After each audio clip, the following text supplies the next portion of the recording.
life exists on this earth? What's the primary reason? Did water come to your mind? Well, yes, water is an important factor for Earth to have life on it. What other things came to your mind? How about land and air we breathe? Did you think of them too? Yes, now they are the three basic components of the Earth: water, land, and air. Do you know what these are called? We call them natural resources. And what do we mean by natural? Natural comes from the word nature. Natural resources are derived from nature and not caused or created by mankind. The Earth is quite interesting to understand and is made up of three distinct yet connected spheres. What are these spheres? The names of the spheres are derived from Greek words for stone, which is litho, water, which is hydro, air, which is atmo. Yes, these are the three main spheres of the Earth: lithosphere, hydrosphere, and atmosphere. The rocks along with their mineral components are together called the lithosphere. It covers the entire planet. Remember, litho means stone. The lithosphere consists of the rocks, the ground, and the minerals that are found on and in the Earth. It's also referred to as the geosphere. Geo meaning ground. Let us look at another sphere of the Earth. Now, have you seen the globe? It's made to look just like the way it is observed from space. Which color does the globe exhibit? Blue, isn't it? Oh, and a little green as well. So if the Earth appears blue, what does that mean? The Earth is blue in color because around 71% of it is covered by water. 71%. That is almost 3/4 of the Earth, isn't it? Yes, that's a lot of water. Water not only forms a part of the surface, but is also present under the ground. We call the water component of the Earth as the hydrosphere. It includes the oceans, seas, lakes, ponds, rivers, and streams. Even the polar ice caps and the glaciers. Now what about the air? The Earth has a blanket of gases that envelope it, and do you know what it is called? Yes, it's called the atmosphere. It's the body of air that surrounds our planet. So which are the three realms of the Earth? The lithosphere, hydrosphere, and atmosphere. You must know that all these spheres interact with each other and are connected. How do you suppose they interact? Here is an example to help you understand. Organisms live on land and they depend on plants and animals for their food. All three of them need water to drink and air to breathe. Also, the water which comes down as rain moves through all the three spheres. There are endless examples to show the interactions, but the underlying fact is that the interaction of the three spheres makes life possible. This life-supporting zone of the Earth, where the atmosphere, the hydrosphere, and the lithosphere interact, is called the biosphere. It is sometimes referred to as the fourth sphere and consists of the places where life can be found. So we can say that the biosphere connects and influences the other spheres, and the other spheres in turn affect the biosphere. But do you know who coined the term biosphere? It was a geologist named Edward Suess who in 1875 coined the term biosphere. The biosphere has two major components. Can you guess what they are? As you know, the biosphere contains living components like organisms, plants, and animals, along with non-living components like soil, water, rocks, and many others. The living components of the biosphere are called as biotic factors, whereas the non-living components are termed as the abiotic factors. These are the two major components of the biosphere: living components, biotic factors, and the non-living components, abiotic factors.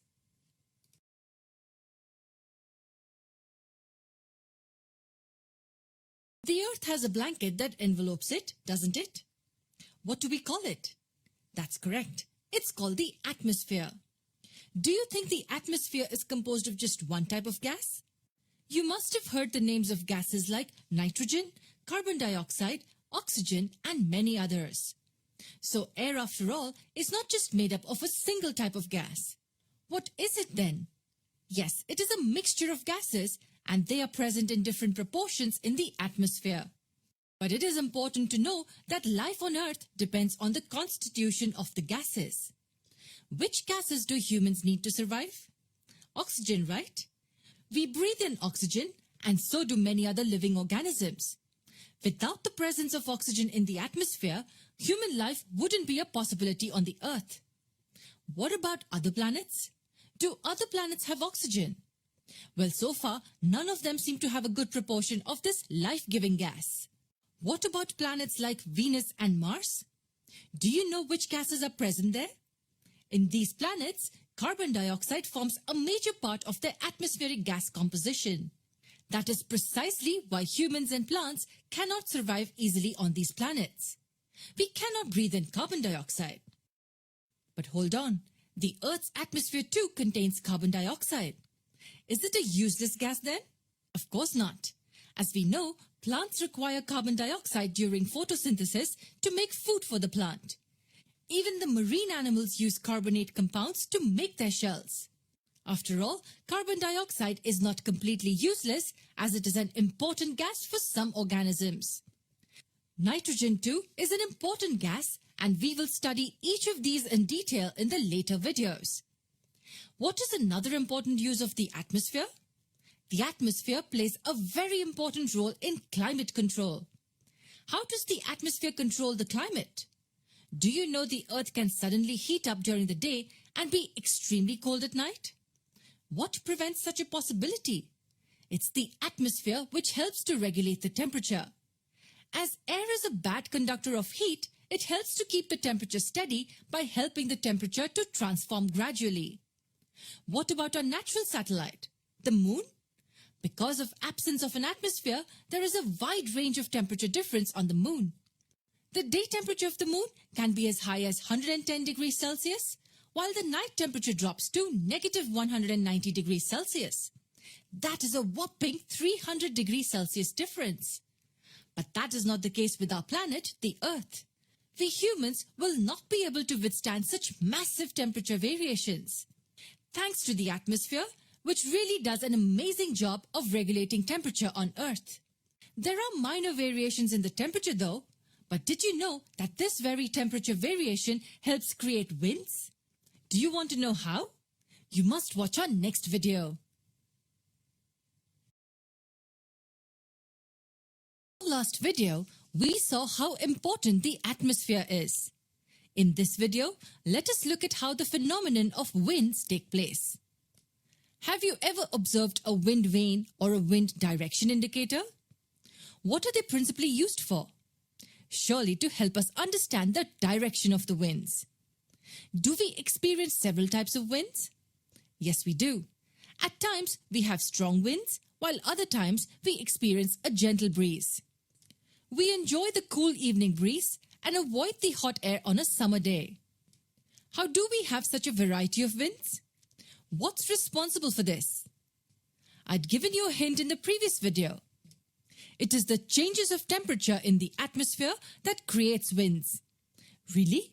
Changes in temperature? And how is that possible? How can temperature change create winds? Let me explain this to you. What are the two main parts of the Earth? The land and the water, right? When sunlight falls on them, do you think they heat up at the same rate? No. The Earth heats unevenly, and thus land and water heat at different rates. But do you think both these cool at the same rate? Once again, it's a no. If you place two separate bowls in the sunlight, one filled with water and the other filled with sand, what would happen? The sand will surely heat faster than water, and so will the land of the Earth. Land heats faster than the water in the seas. What about cooling? Do you think water cools faster? No, land cools faster than water. So you must know that the land heats as well as cools faster than water. Why do we need to know this? It's because this is what creates winds. Yes, heating and cooling of land and water creates winds. But how? This is an interesting phenomenon of nature, and we need to understand this really well. Let me tell you how it works. Do you know what happens when the temperature of a place increases? The air begins to heat, and this causes the air to expand. This expanded air then moves higher as it is lighter in weight. This creates low air pressure in this region. Let us see how this creation of a low pressure area helps produce winds. In the coastal regions, land gets heated faster than the sea during the day. The air above the land rises and a low pressure is created above the land. What about the air above the water? Water does not get heated at the same rate as that of land. This means that the pressure above the water is higher than the pressure above the land. How does the wind move? Does it move from higher pressure areas to the low pressure areas? Yes, it does.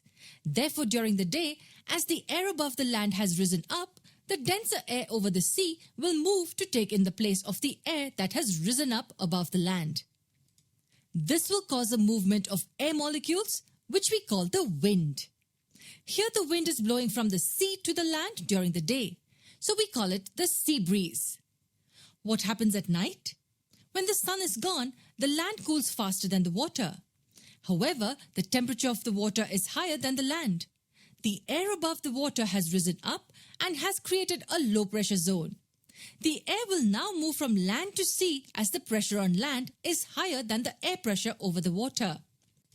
This movement of wind from the land to the sea is called the land breeze. Wasn't this quite easy? Did you notice how this movement of wind creates a pattern?